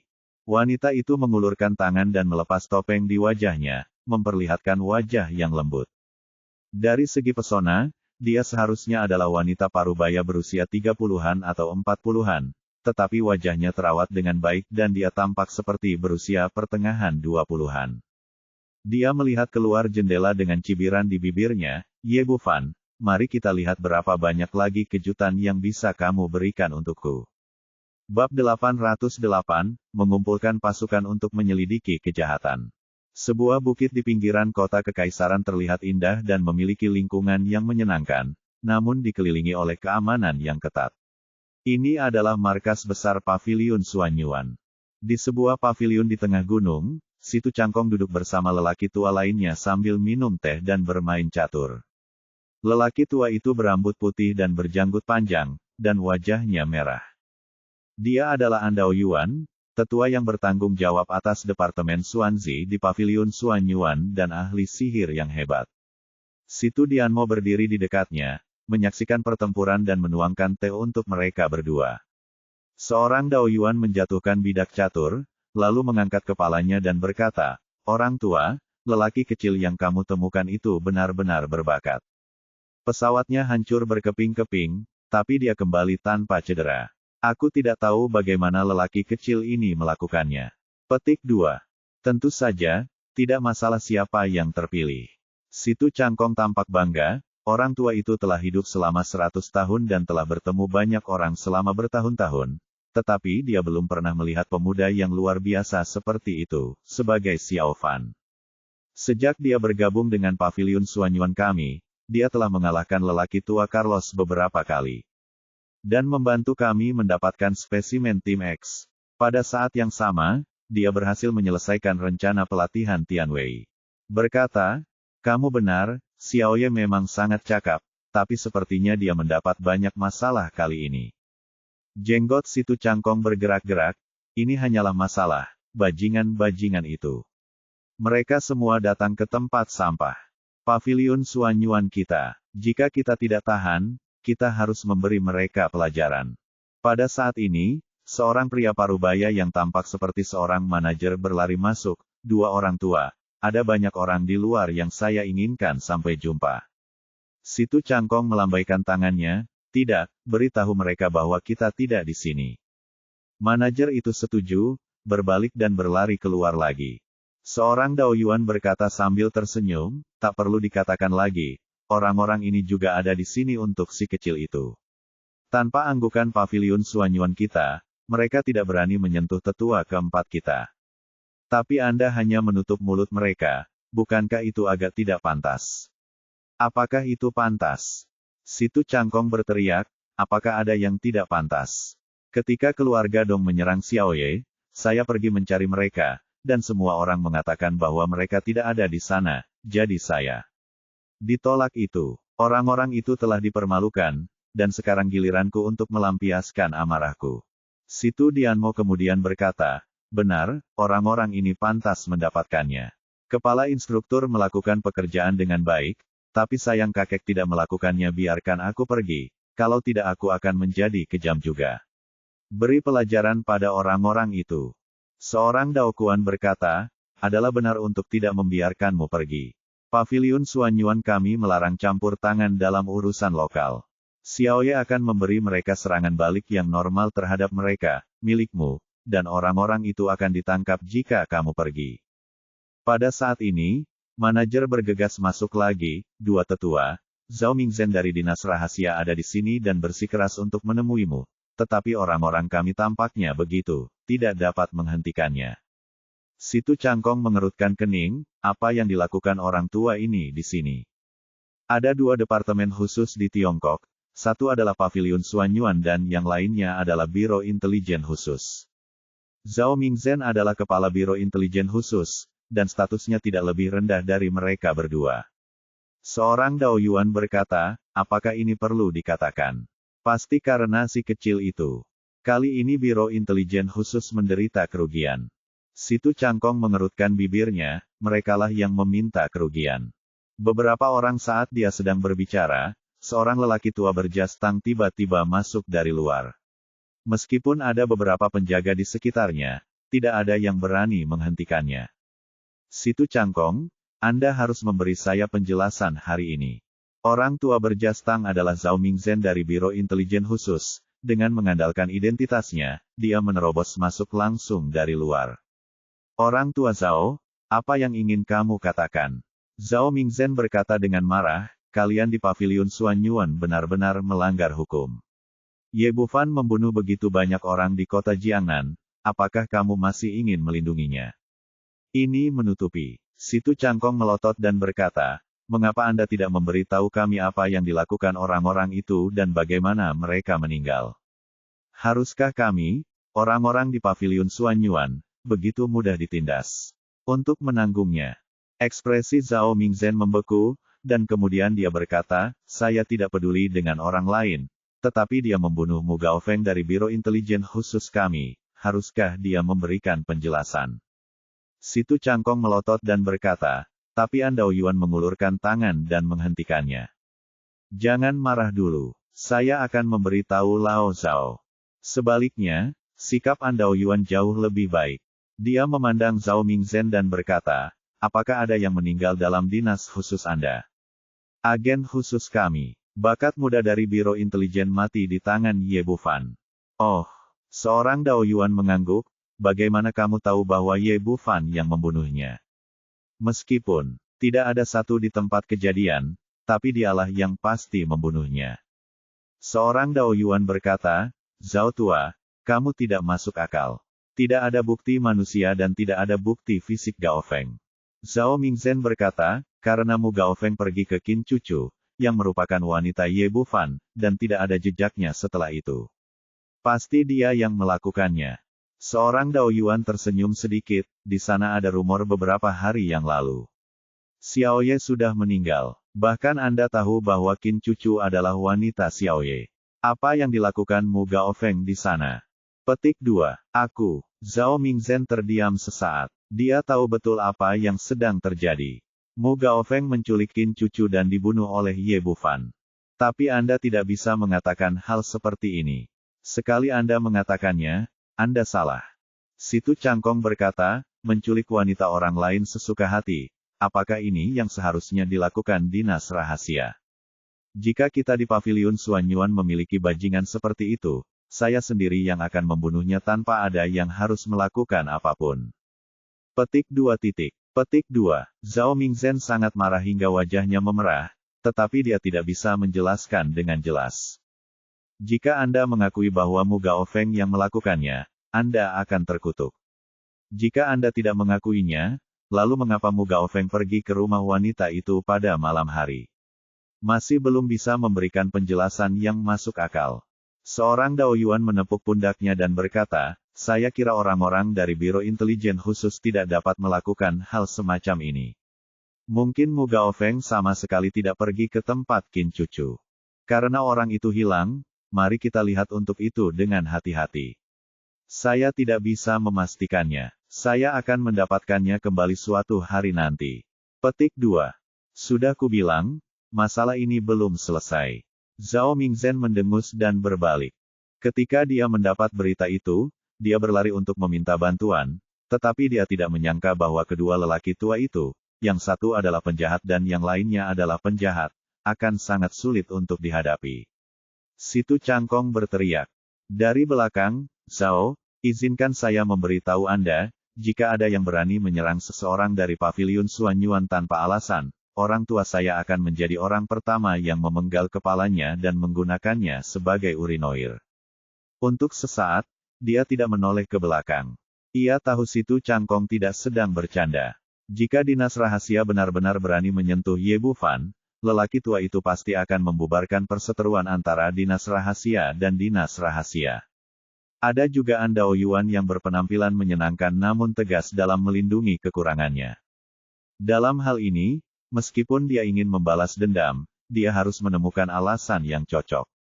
Bab 809, Pewaris Paviliun Suanyuan. Setelah Zhao Mingzhen pergi, Si Tu Changkong kembali duduk di depan papan catur.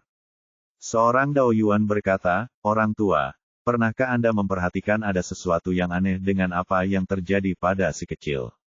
Sepertinya seseorang telah mengincarnya. Orangnya, Situ Cangkong berkata, termasuk keluarga Dong kali ini, mereka awalnya tidak memiliki dendam terhadap Xiao Ye, tetapi mereka mencoba yang terbaik. Jika tidak ada dorongan di baliknya, bahkan orang tua saya tidak akan mempercayainya bahkan jika dia membunuh saya. Hanya saja ada terlalu banyak hal selama periode ini, saya tidak punya waktu luang. Setelah 2 hari ini, saya secara pribadi akan memeriksa siapa pria itu. Seorang Dao Yuan menggelengkan kepalanya, saya pikir ini penting harus berakhir di sini. Kita tidak boleh menyelidikinya lagi. Situ Cangkong menatap, Lao An, apa maksudmu? Tahukah kamu siapa orang itu? Lihatlah dirimu, kamu berumur 100 tahun dan kamu masih memiliki temperamen yang buruk. Panas sekali, saya tidak tahu siapa dalangnya. Lalu apa maksudmu? Mengapa kamu tidak membiarkan kami memeriksanya? Seorang Dao Yuan menghela nafas, pernahkah kamu berpikir bahwa kita bertiga hampir selesai sama dalam sekejap mata? Kita semua berusia 100 tahun. Jadi apa? Apa lagi? Jika kita bertiga pergi ke sana suatu hari nanti, siapa yang akan mendukung pavilion Suanyuan ini? Ini, Situ kata Cangkong. Dia tidak bisa berkata-kata sehingga dia benar-benar tidak memikirkan masalah ini. Sekarang kita tidak memiliki penerus. Setelah menunggu bertahun-tahun, Xiao Ye akhirnya muncul. Dia memiliki kultivasi yang baik, keterampilan medis yang tinggi, dan kemampuan yang sangat kuat. Dia juga telah membangun prestise yang cukup melalui rencana ini, jadi dia tidak diragukan lagi yang paling cocok. Petik 2. Situ Cangkong berkata, karena itu, kita harus melindunginya dan mencari tahu dalangnya. Kamu salah melakukan ini. Seperti kata pepatah, ujung pedang diasah hanya akan menghambat pertumbuhan Xiao Ye. Meskipun dia memiliki bakat yang luar biasa, dia masih terlalu muda dan kurang pelatihan yang tepat, dan kejadian ini hanyalah ujian baginya. Jadi kami tidak menginginkannya. Terlalu banyak intervensi, jadi biarkan dia melakukannya semuanya sendirian. Ini akan bagus untuk pertumbuhannya. Situ Cangkong mengelus janggutnya, apa yang kamu katakan sepertinya masuk akal. Seorang Dao Yuan berkata, pisau Xiao Ye, hanya dengan mengasahnya pavilion Suanyuan dapat dibawa ke depan masa depan. Kami orang tua tidak perlu berbuat banyak, kami hanya perlu menjadi pendukung kuatnya. Situ Cangkong mengangguk, oke, saya akan mendengarkanmu kali ini. Ye Bu Fan, yang tidak tahu apa sedang terjadi di sini, naik pesawat ke ibu kota kekaisaran sendirian. Setelah memasuki bandara, saya menemukan tempat duduk saya sesuai tiket dan duduk. Tiket penerbangan yang dipesan keluarga Wang untuknya adalah tiket kelas 1. Di sebelahnya ada seorang pria parubaya berusia 40-an, mengenakan kacamata berbingkai emas. Di depan mereka ada pasangan parubaya, keduanya berusia 50-an. Pria itu sedikit gemuk dan memiliki tahi lalat seukuran kacang di sebelah telinga kirinya. Dia terlihat sangat baik dan bahkan mengangguk dan tersenyum pada Ye Bu Fan. Dia tidak pernah menolak kebaikan orang lain dan menanggapinya dengan senyuman, tapi tidak banyak bicara. Setelah pesawat lepas landas, dia merasa bosan dan mulai memejamkan mata dan mengistirahatkan pikirannya. Dia terus mencari kejadian terkini di benaknya, dan terus menebak-nebak siapa orang yang ingin berurusan dengannya. Setelah beberapa saat, pesawat memasuki kondisi penerbangan stabil, dan pria parubaya di depannya berdiri dan berjalan menuju kamar mandi. Namun tak lama kemudian, terdengar suara gedebuk dari kamar mandi, lalu pramugari buru-buru berteriak, siapa pendamping atau anggota keluarga Bapak ini? Cepat kemari. Siapa lagi yang menjadi dokter? Dan tolong bantu saya, seseorang di sini pingsan. Ye. Bu Fan menoleh ke belakang dan melihat pria parubaya yang baru saja terjatuh di depan pintu kamar mandi. Wajahnya pucat dan matanya terpejam. Berlari mendekat, memegang tangan pria parubaya itu dan berteriak, suamiku, ada apa denganmu? Bangun, suami. Sebagai pewaris pengobatan kuno, Ye Bu Fan tentu saja tidak bisa duduk diam dan mengabaikan situasi ini. Dia segera berdiri dan berjalan. Saya seorang dokter, biarkan saya yang melakukannya. Ketika wanita parubaya itu mendengar ada dokter, dia langsung berkata, adik, tolong periksa suamiku dan lihat ada apa dengan dia. Ye. Bu Fan mengangguk, berjalan mendekat, berjongkok, dan meletakkan tangannya di denyut nadi pria paruh baya itu. Meskipun dia telah melihat semuanya melalui kesadaran spiritualnya, situasi orang ini agak istimewa, dan dia masih perlu memeriksa denyut nadinya, untuk mengkonfirmasi. Untuk sesaat. Apa yang kamu lakukan? Saat ini, sebuah suara terdengar dari belakang. Ye Bufan menoleh ke belakang dan melihat bahwa itu adalah pria paruh baya berkacamata berbingkai emas yang duduk di sebelahnya. Ucapnya, sambil meraba denyut nadinya. Kenapa kamu menyentuh pergelangan tangan seseorang saat sedang ke dokter? Bukankah ini membuang-buang waktu? Saya seorang dokter pengobatan Tiongkok, dan pengobatan Tiongkok secara alami memeriksa denyut nadi. Petik 2. Cuma bercanda, apakah pengobatan Tiongkok bisa menyembuhkan penyakit? Saat ini, dia berani datang dan mempermalukan dirinya sendiri. Ekspresi jijik melintas di wajah pria parubaya itu, cepat menyingkir. Pria ini sakit parah, jika tidak, kamu tidak akan mampu menanggung akibatnya. Ye Bufan mengerutkan kening, apa maksudmu? Petik 2. Saat itu, pramugari yang baru saja mengambil kotak P3K bertanya, Pak, apakah Anda juga seorang dokter? Petik 2. Dari lubuk hatinya, dia tidak terlalu memikirkan pemuda di depannya. Lagi pula, dia terlalu muda. Dia beberapa tahun lebih muda dari dirinya, dan dia sebenarnya mengatakan bahwa dia adalah seorang praktisi pengobatan Tiongkok. Seberapa andalkah ini? Bukan karena dia tidak percaya pada pengobatan Tiongkok, hanya saja dia tidak mempercayainya. Saya yakin dokter pengobatan Tiongkok yang begitu muda mungkin belum menyelesaikan masa magangnya di usia 2. Puluhan dokter lain tadi, jadi dia hanya bisa menjadi dokter kuda mati. Sekarang sepertinya yang berkacamata itu lebih seperti dokter. Dia langsung minta tolong. Lagi pula, dia pingsan di pesawatnya sendiri, dia mungkin akan bertanggung jawab. Pria berkacamata berbingkai emas berkata dengan bangga, saya adalah wakil direktur rumah sakit pusat kota Kekaisaran. Dekan dan kepala ahli penyakit dalam, Li Mingyang. Ya Tuhan, ini sebenarnya wakil presiden rumah sakit pusat Kekaisaran dan kepala ahli penyakit dalam. Dia pasti jauh lebih dapat diandalkan daripada pemuda itu. Petik 2. Anak muda masa kini sungguh berani dan berani melakukan apapun. Mereka begitu kamu sudah pingsan. Apakah kamu tidak takut mempertaruhkan nyawamu? Petik 2. Bukannya saya tidak percaya pada pengobatan Tiongkok, tetapi orang muda seperti itu berani mengatakan bahwa dia adalah seorang dokter pengobatan Tiongkok. Di sekelilingnya memihaknya, mengutuk Ye Bufan dan memintanya untuk segera menyerahkan tempat duduknya. Pramugari juga berkata, Tuan, terima kasih atas kebaikan Anda, tetapi biarkan Dr. Li merawat pasien ini. Petik 2. Setelah mengatakan itu, dia mengalihkan perhatiannya ke wanita paruh baya di sebelahnya. Bagaimanapun, mereka adalah anggota keluarga. Ekspresi rumit melintas di wajah wanita paruh baya itu, dan akhirnya dia berkata, adik, terima kasih kamu, tapi aku masih ingin Din Li. Berikan pada suamiku. Ye. Bufan terlihat tidak berdaya, tapi dia tidak bisa berbuat apa-apa terhadap hal semacam ini. Bagaimanapun, wanita adalah anggota keluarga pasien lain. Dia berdiri dan menyingkir, menyerahkan posisinya. Bab 810, apakah Anda mempertanyakan diagnosis saya? Li Mingyang pertama-tama mengeluarkan termometer dari peralatan medis yang dibawa oleh pramugari, menjepitnya di bawah ketiak pasien, dan kemudian memeriksa pupilnya, lapisan lidah dan bagian lainnya. Setelah serangkaian pemeriksaan, ia kembali melihat termometer, pasien mengalami demam tinggi akibat pilek. Sekarang sudah mencapai 39 derajat Celcius. Pantas saja ia tiba-tiba koma. Din Li, Anda benar sekali. Suami saya dan saya pergi ke kota Jiangnan untuk jalan-jalan. Kami bermain terlalu larut tadi malam dan dia masuk angin. Ketika dia keluar di pagi hari, dia demam dan pusing.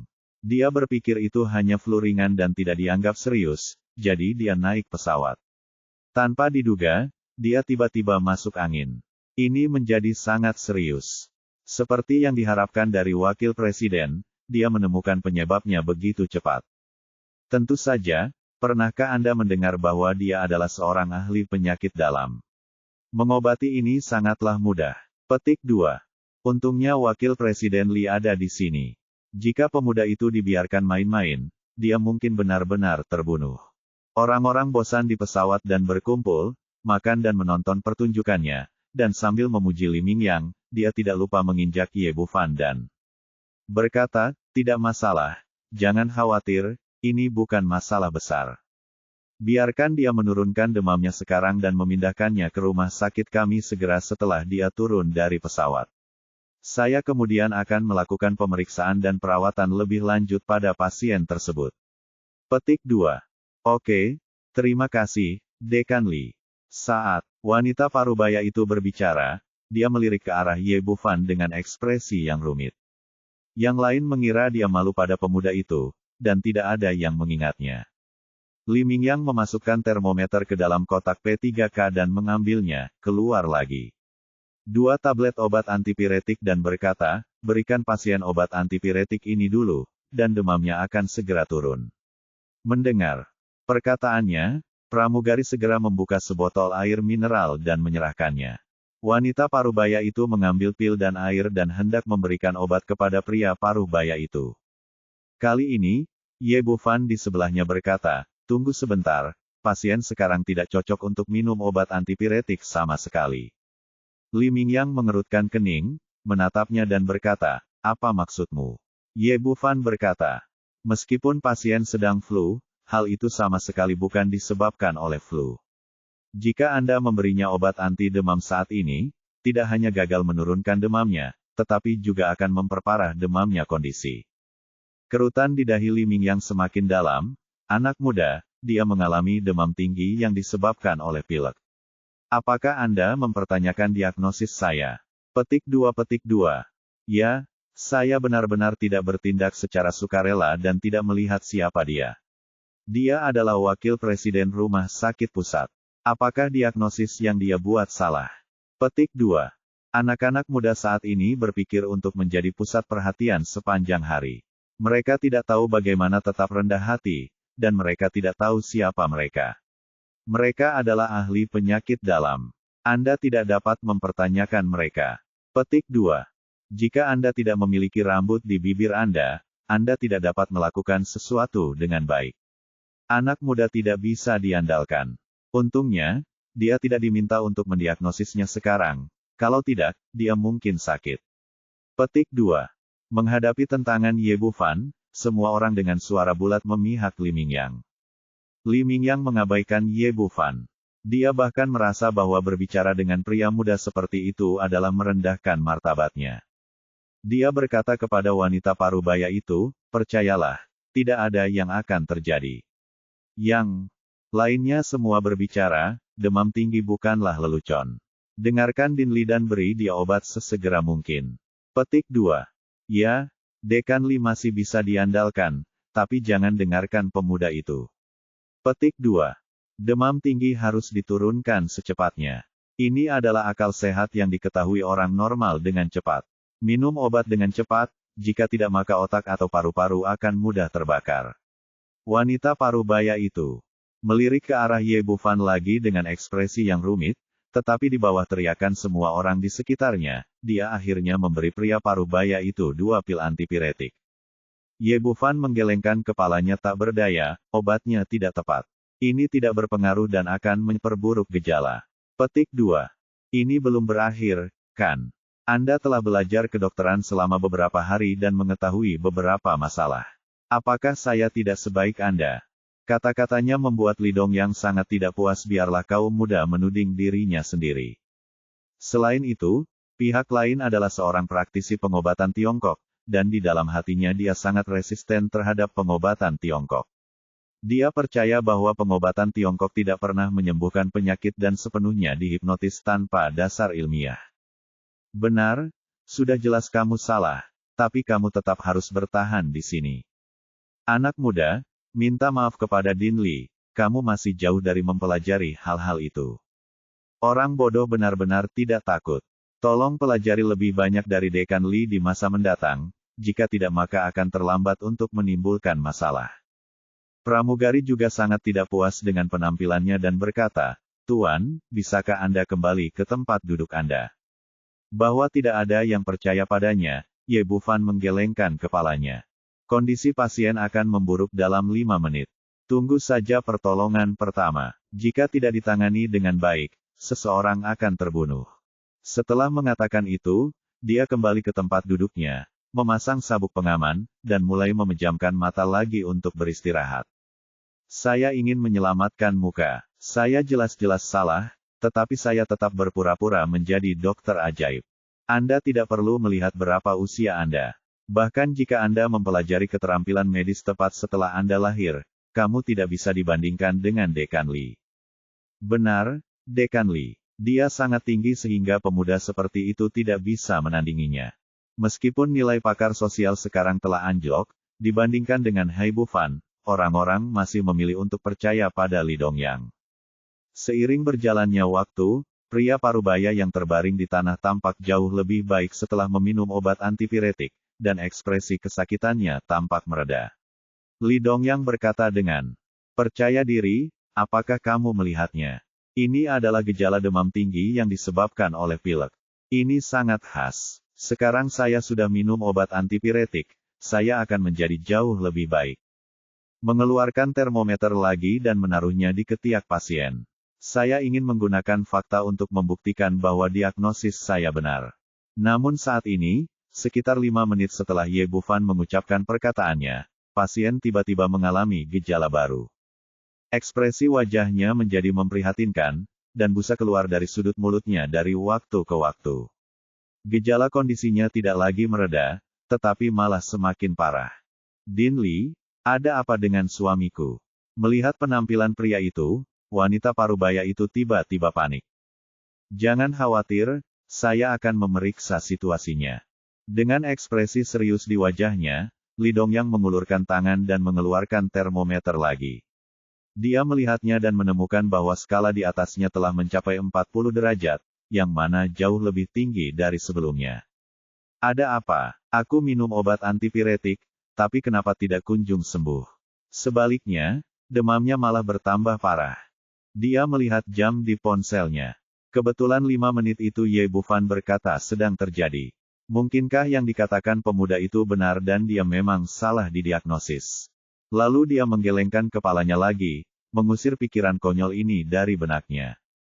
Saya telah berpraktek kedokteran selama bertahun-tahun dan saya adalah seorang ahli penyakit dalam yang terkenal di ibu kota kekaisaran. Bagaimana saya bisa salah diagnosis? Sekalipun dia benar-benar salah didiagnosis, pemuda itu tidak akan menyadarinya. Kebetulan itu pasti hanya kebetulan. Saat ini, pramugari di sebelahnya juga menjadi gugup. Din Li, apakah ini reaksi normal? Li Dongyang memeriksa kembali kondisi pasien dan memastikan diagnosisnya lagi. Jangan khawatir, mungkin karena kondisinya terlalu serius dan dosis obat antipiretiknya tidak cukup. Tingkatkan saja air.